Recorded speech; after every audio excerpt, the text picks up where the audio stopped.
Hello, welcome back to the Reading Mama. I have a really short video for you today because I'm going to bring you an April challenge, so to speak. You know, it's April 1st, and so do with it what you want. But April is National Poetry Month, and my kids and I have celebrated it in different ways.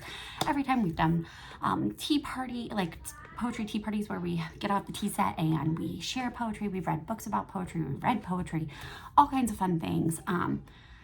We visited a poet's house because we happen to live in Indiana and not far from James Whitcomb Riley's house. So we got to do that one year, and lots of different ways. But the simple thing is to just read poetry. That's the goal, right? And so I have a really super simple challenge, and I'm even going to do the heavy lifting for you if you so choose. So my challenge, and I'm just going to show you from my journal, I'll put the link below.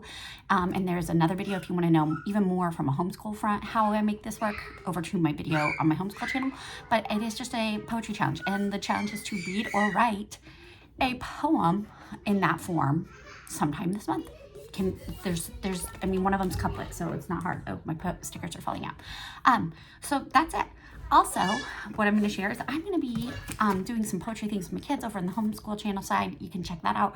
But I am going to come on here over the next couple weeks and read. Please don't. I'm going to do the best I can at reading. I am not a great orator, dramatist, or anything like that. But I'll read you one of every kind of poem throughout the month. So, you know, and maybe just a portion of a ballad. I don't know if I'll read a whole narrative or ballad. Those tend to be long. A humorous, a sonnet, haiku. I'm going to come and there'll be short little videos. You can just pop on and listen to a poem. And there you go. You've done the challenge. Also, try to find these on your own. On those particular videos that I share, I hope that you'll share some of your favorite poetry books. If you have a favorite poet or poetry book down below, drop that, especially if it's one that's less heard of. Throughout the month, I'm hoping to be reading the selected poems of Wendell If you noticed on one of my other videos where I talk about my mother's education and how I'm trying to read more to grow myself, part of that was poetry, and I wasn't sure what I was going to read. But I have this on my shelf that I bought for my high schooler for next year, and I want to read through it first. I know a lot of people love Wendell Berry's prose writing. I'm not gonna lie, I liked it, but I didn't love it. I feel like it was like, you know, some books, you know, it's just not the right time for it. And maybe I'm in more of a moment in life where I could enjoy Hannah Coulter a little better. But I digress.